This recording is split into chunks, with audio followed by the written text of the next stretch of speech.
الاثنين 20 اكتوبر طبعا من بعد غلو البنزين من يوم الجمعه لحد وقتنا هذا اللي هو يوم الاثنين، انا ما نزلتش ولا يوم.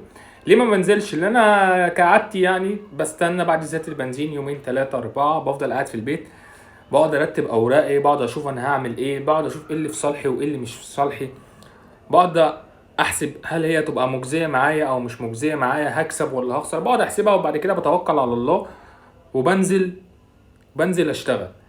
فبحسبها من بعد زيادة البنزين، بحسبها كويس جدا، شوفها كسبانه ولا خسرانه، وابتدي انزل اشتغل. ففي الفتره الاخيره بسمع ناس كتير او شفت ناس كتير بتطالب الحكومه، حط تحت الحكومه دي 50 خط، انها لازم تفعل قانون لمجال النقل الذكي، خليه رسمي.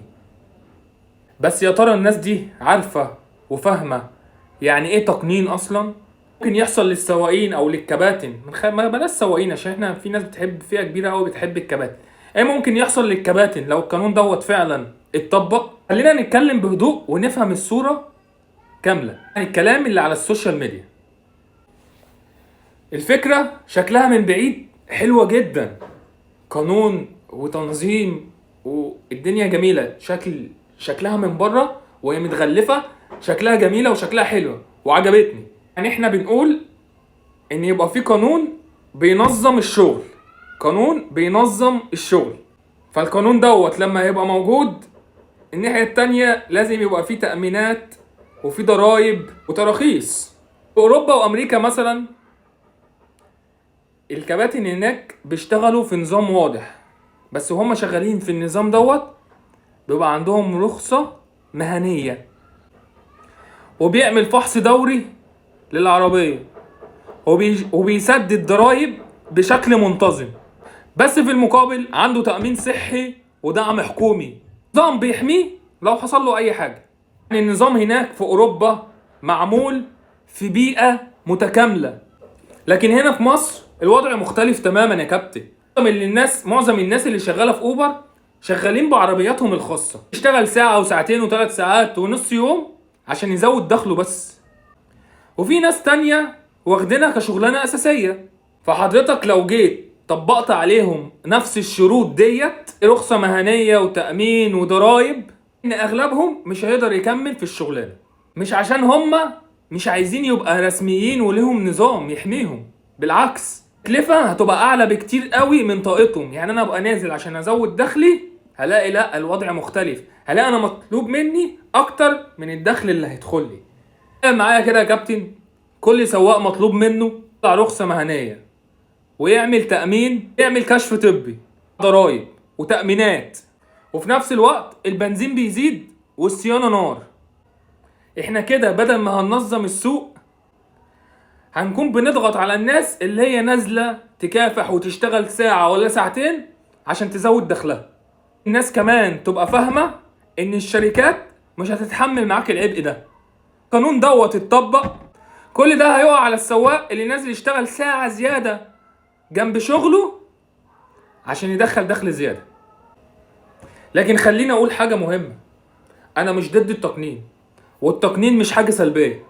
التقنين لو اتعمل صح هيحمي الكل، هيحمي السواق من الاستغلال، وهيحمي الراكب من اي خطر، وهيخلي الشغل ماشي في اطار واضح.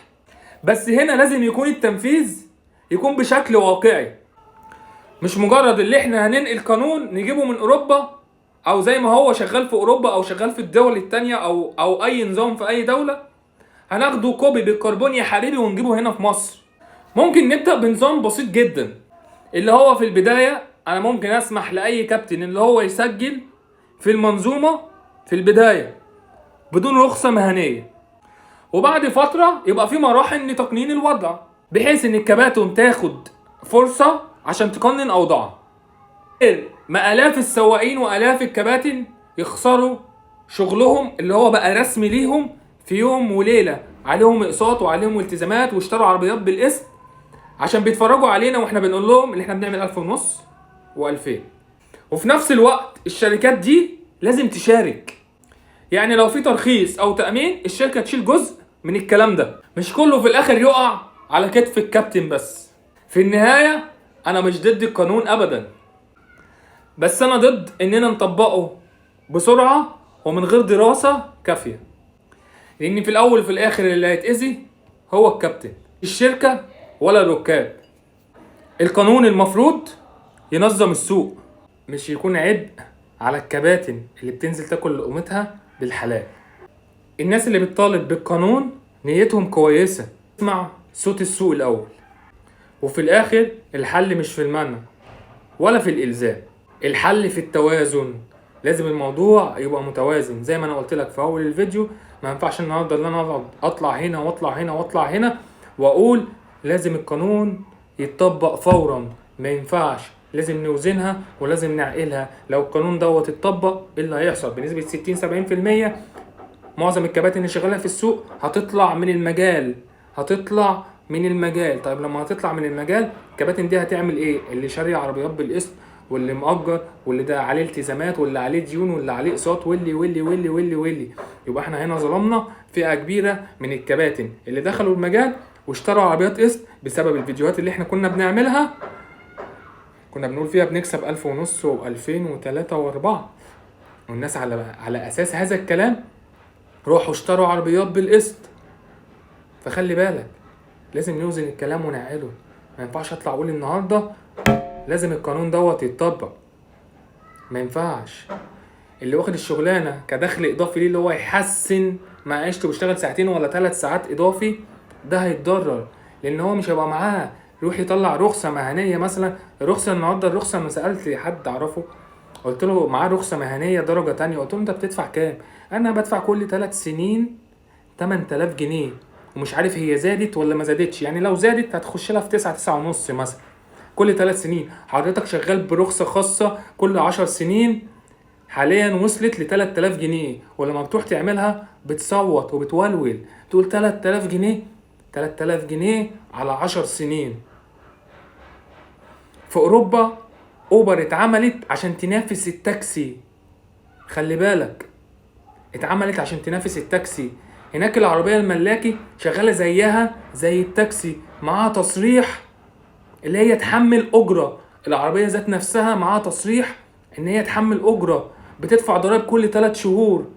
مش اي حد هناك بيشتغل اوبر، لازم معاك تبقى رخصة مهنية بروفيشنال، وبتاخد تدريب قبل ما بتشتغل سائق هناك. خلي بالك، احنا هنا عندنا في مصر شغالة سمك لبن تمر هندي، عندنا هنا في مصر شغالة بالحب.